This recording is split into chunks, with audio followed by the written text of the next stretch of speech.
Саламатсыздар ма? Мен бүгін Қабдеш Жұмаділұлының «Ханның басы қанша тұрады» деген шығармасы туралы сіздерге баяндап беремін. Біріншіден айта кететін болсақ, ол Қабдеш Жұмаділұлының өзінің өмірбаянын айта кетсек болады. Ол кісі 1936 жылы Қытай Халық Республикасының Тарбағатай өңірінде өмірге келген. Сол жерде өскен. Сосын 1956 жылы олар Қазақстанға қоныс аударады.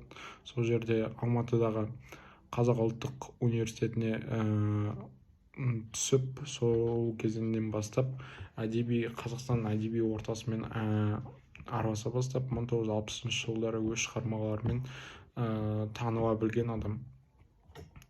Ол кісінің шығармаларының ішінде көзге түсетін шығарма осы «Ханның басы қанша тұрады» шығармасы деп ойлаймын.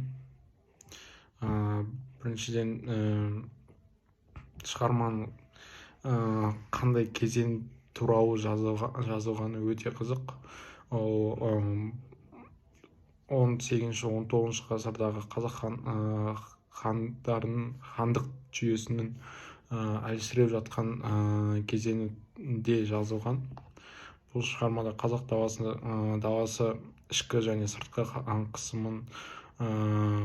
қысымын көрсетеді. Олар жоңғар шапқыншылығынан әлсіреді және де Ресей империясының ықпалы болды, Қытай империясының ықпалы болды. Сол елдердің арасында қазақ жері үшін үлкен күрес басталды. Келесі айтатын болсақ, ол хандық құрылым әлсіреуі, билікке сенім төмендеуі болды. Елдің билігі жүйесіз, әр аймақ өз ханын сайлап, мемлекет тұтастығын ұстай алмады. Келесі, ол шығармада айтылатын сатқындық және ішкі дау көрсетілген. Ел ішінде кейбір топтар сыртқы жаулармен келісіп өз елін сатқан адамдар болған. Келесіден айтатын болсақ, неліктен біздің тарихымызда осы кезең маңызды деп білеміз. Бұл кезең қазақ тарихындағы ең қауіпті, ең осал құлау шегінде тұрған кезең еді. Автор осыны негізге ала отырып, мемлекеттің әлсіреу себептерін, ұлттық рухтың сынуын, басшы мен халық арасындағы байланыс болмауын, бірліктің қаншалықты құнды екенін көрсете алды осы шығармада. Бұл кезеңде таңдау кездейсоқ емес. Бұл кезең таңдауы кездейсоқ емес. Жазушы мұны қазіргі заманға ескерту, тарихи сабақ болсын деп әдейі жазған деп біле аламыз. Шығарма көрсетуі мүмкін тарихи прототиптер. Шығармада нақты Абылай немесе Кенесары туралы айтылмаған, бірақ келесі тарихи тұлғалардың тағдырларына үндес болған.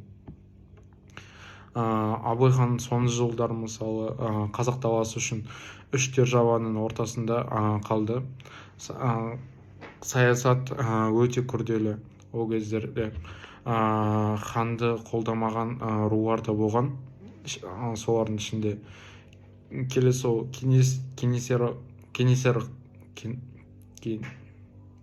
Кенесары ханның сатылуы, сатқындық, ішкі жау ханның басын алуы тікелей параллель болып келеді осы оқиғаларға. Сұлтан Сардардың қаза табуы, ханға баға қою тарихта болған осы жағдайлар. Яғни шығарма бір ғана тұлғадан емес, неше түрлі тұлғалардың өмірін емес, өз трагедиялық сәттерін параллель ұстай отырып бізге осы шығарманы жазып берді деп көре аламыз. Шығарманың жазу мақсаты, ол басты мақсаттардың бірі ол қазақтың басына түскен ең үлкен қасіретті көрсету. Бірлік кетсе хан құлайды, хан құласа ел құлайды демекші. Келесі ол сатқындықтың ұлтқа жасалған соққы екенін ашу үшін сыртқы жау ешқашан қазақты жеңе алмаған, бірақ қазақты құртатын іштен шыққан жау еді. Бүгінгі ұрпаққа сабақ болсын деп автордың ішкі сұрағы, басшының қадірін тірісіне білеміз бе? Келесі ол біз бірліксіз не боламыз? Келесі айтатынымыз ол ханның қолға түсуі тарихи емес, символдық. Шығарманың басында ханның жау қолына түсуі бір ғана жағдай емес. Бұл мемлекеттің құлауын, қазақтың әлсіздігін, елдің саяси жүйесінің күйреуінің, рухани дағдарысын бір мезетте көрсеткен символдық көрініс деп біле аламыз. Автор ханның тұтқынға түсуі өте ауыр психологиялық тұрғыда дәл білдіре алды. Себебі ол елдің соңғы үміті болған. Келесі айтатынымыз ол шығармадағы тарихи атмосфераның ерекшелігі. Қабдеш Жұмаділов тарихи кезеңді былай жеткізе алды бізге. Шынайы саяси күрес контексті, мысалы қазақ-жоңғар, қазақ-қытай, қазақ-орыс соғыс күрестері, әлеуметтік дағдарыс, ру тайпалардың бір-біріне сенбеуі, көшпелі қоғамның өзгеруі, билік құрылымының әлсіреуі, осылар және де қорқыныш пен сенімсіздіктің атмосферасы болды. Бізді кім қорғап алады, ертеңгі күніміз не болады деген сұрақтар халықты мазалады сол күндері. Халықтың психологиясын жақсы көрсетеді осы сұрақтармен. Келесі айтатынымыз ол шығарма не үшін дәл осы кезеңді суреттейді? Өйткені бұл кезең қазақтың тағдыры шешілген сәт болды. Автор осы арқылы бүгінгі оқырманға үндеу жариялады. Бірлік керек, ел басқару қасиетті міндет, ұлттық сананы өзгерту керек, ұлттың басы ақша емес рухани құндылық болу керек дегенді бізге жеткізе білді, және де сатқындық ешқашан кешірілмейтінін бізге айтқысы келді деп түсіндім. Бұл бөлімнің қорытынды ойы осы бөлімнің: ханның басы қанша тұрады? Тарихи шығарма емес, тарихи ой толғам, ұлт тағдырын жасалған көркем диагноз десек болады. Қабдеш Жұмаділов бұл туынды арқылы қазаққа айтады: халық өз тарихын сабақ алмаса, сол қателікті қайта жасайды. Мен бұл бөлімде кейіпкерлерге толық талдау жасаймын. Ханның басы қанша тұрады шығармасында мәнін толық түсіну үшін кейіпкерлерді толықтай талдау керек. Олардың нақты тарихи адамдар емес, бірақ символдық, философиялық, ұлттық мағынасы бар екенін жеткізе алғым келеді сіздерге. Қабдеш Жұмаділов кейіпкерлерді бір оқиғаны айту үшін ғана емес, ұлттың мінезін, елдің күйін, қазақ қоғамының әлсіз және мықты жақтарын көрсету үшін қолданды. Мысалы алатын болсақ, хан мемлекеттің символы, дұшпан сыртқы күштердің жинақталған образы, сатқындар ішкі жау, ұлттық трагедияның басты себебі. Халық психологиялық образ ретінде берілген үлкен кейіпкер. Әрқайсының рөлі шығармадағы ойдың кілті деп санасақ болады. Ал онда ең бірінші талдайтын кейіпкеріміз ханның образы. Бұл шығармада хан кейіпкері ол тарихи тұлға емес, бірақ ол барлық қазақ хандарының символдық бейнесі десек те болады. Хан қандай адам? Хан ақылды, әділ, рухы мықты, батыр, ел үшін жанын қиюға дайын адам ретінде көрсетілді. Ол елдің намысын, жерін, еркіндігін, салт-дәстүрін сақтаушы адам. Былайша айтқанда, хан елдің тірегі болып саналады. Жазушы ханды мінезсіз етіп көрсетпейді, бірақ оның жүрегі халықпен, ойы елмен, арман мақсаты мемлекеттілікпен байланысты. Ханның қолына түсуі не білдіреді? Бұл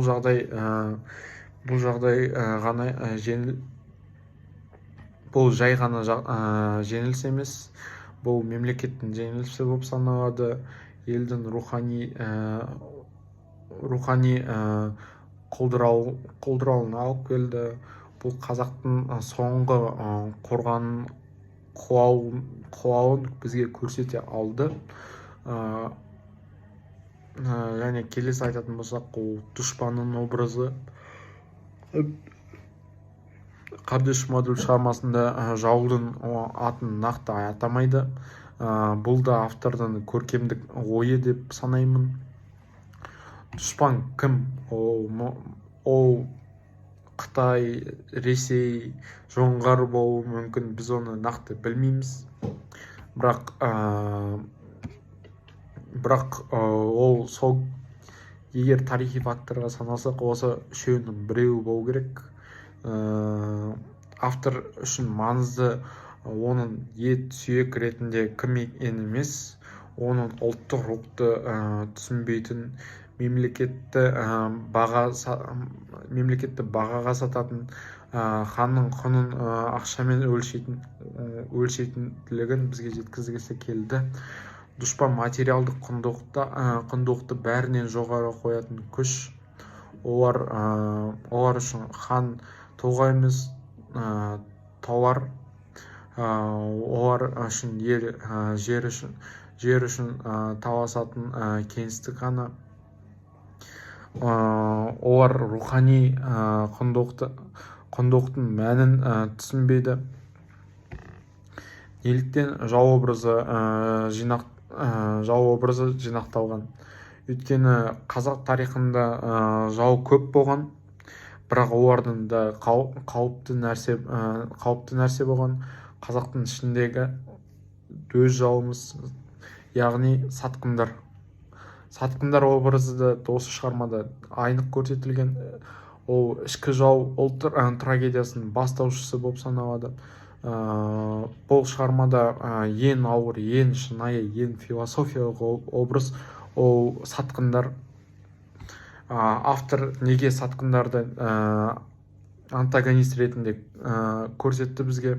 Себебі қазақ тарихында сатқын болса, біздің қазақ дәстүрімізде сатқындарға өте жаман қарайтын, және сатқындар біздің тарихымызда өте көп болды.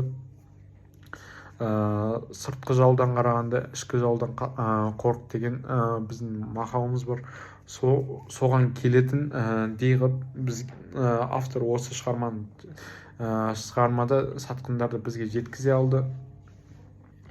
Сатқындар қандай болып келеді? Ол жауға жалтақ, қорқақ, параға сатылған, ханның қасиетін түсінбейтін адамдар.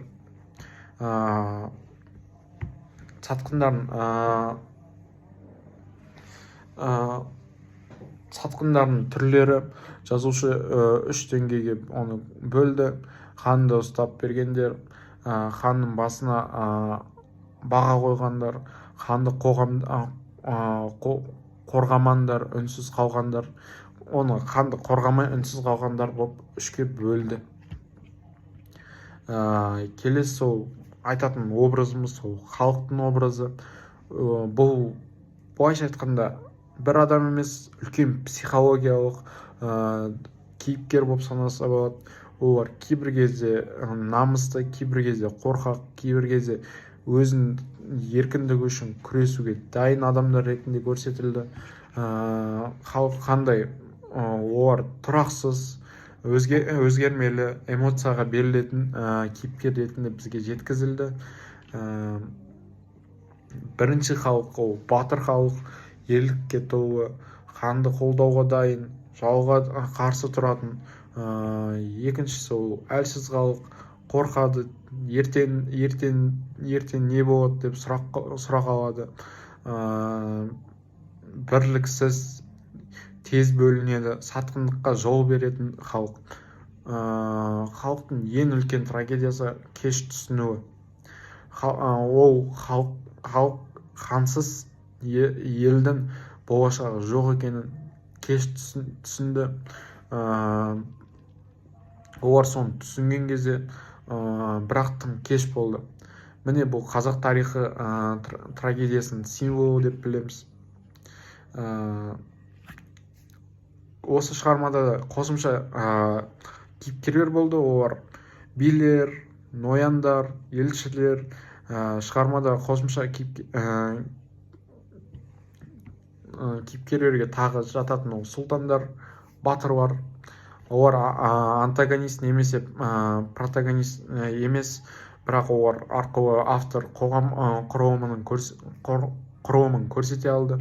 Олардың рөлдері әртүрлі пікір беру, әртүрлі мүдде, бір-біріне сенімсіздік, бірі ханға адал, бірі сатқын. Бұл қазақ элитасының ішкі бөлінуін көрсетеді. Осы шығармада кейіпкерлердің символдық мағыналарын айта кететін болсақ, біріншіден хан рухани биіктік пен мемлекеттікті білдіреді. Дұшпан, сыртқы қысым, саяси ықпал, сатқындар, ішкі әлсіздік, рухани құлдырау, халық, қазақтың тарихи мінезі, билер, әділдіктің бейнесі, дау-дамай шешетін адамдар, батырлар, ерлік пен қорқынышсыздықтың бейнесі болып бізге көрсетілді.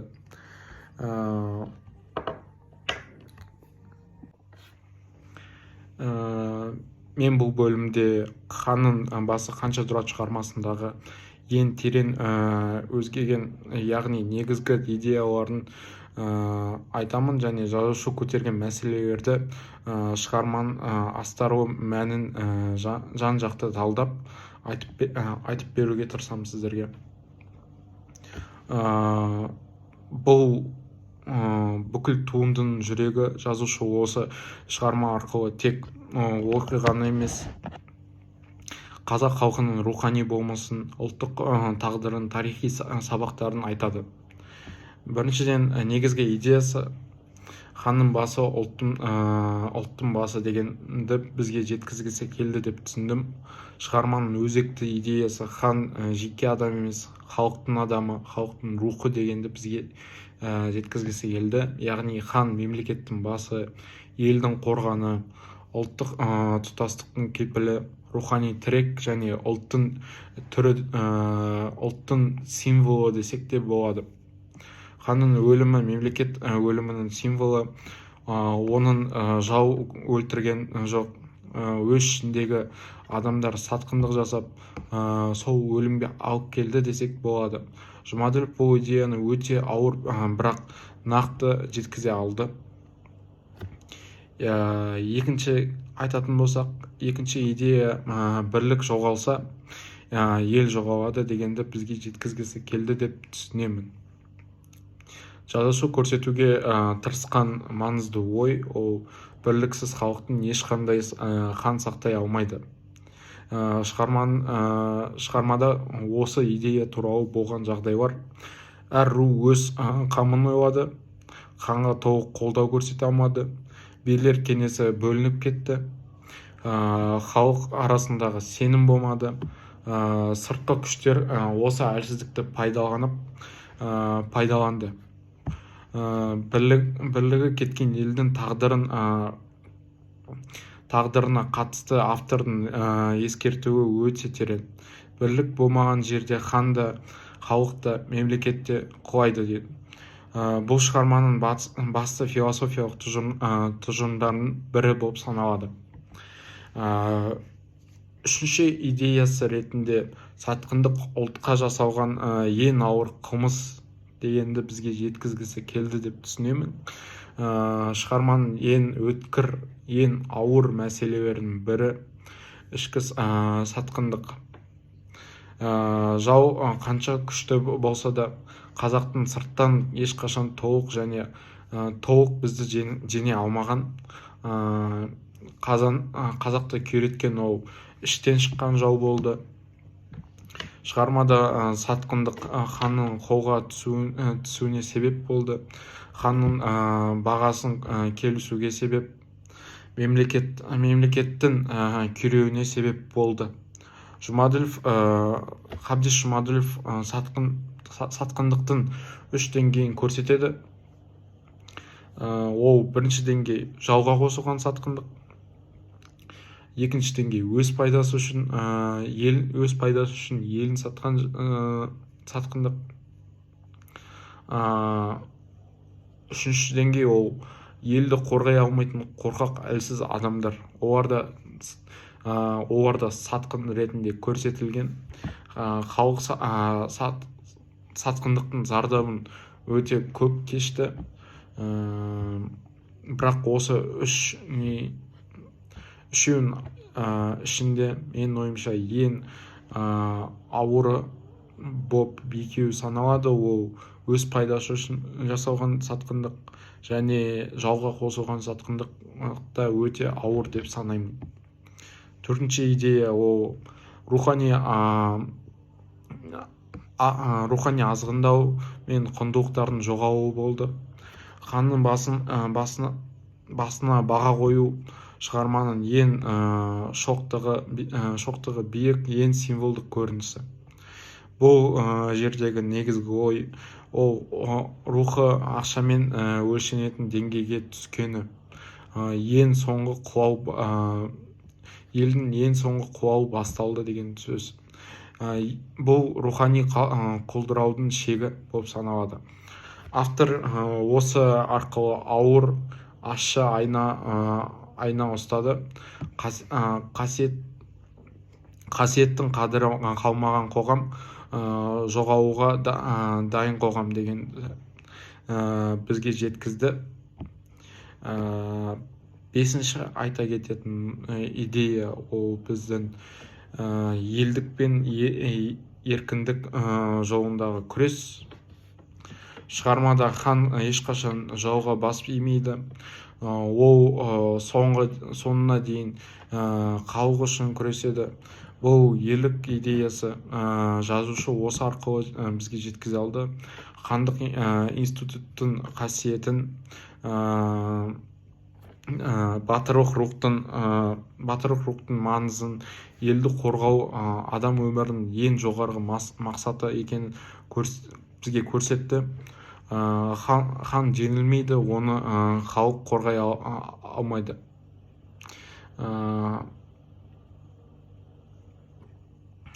Келесі бұл да осы хан жеңілмейді, оны халық та қорғай алмайды деген идея. Бұл да маңызды идеялардың бірі болып саналады. Алтыншы идеяға келетін болсақ, халықтың тарихи жауапкершілігі. Автор шығарманың астарында сұрақ қояды. Бізге сұрақ қояды: халық өзінің басшысын қорғауға дайын ба?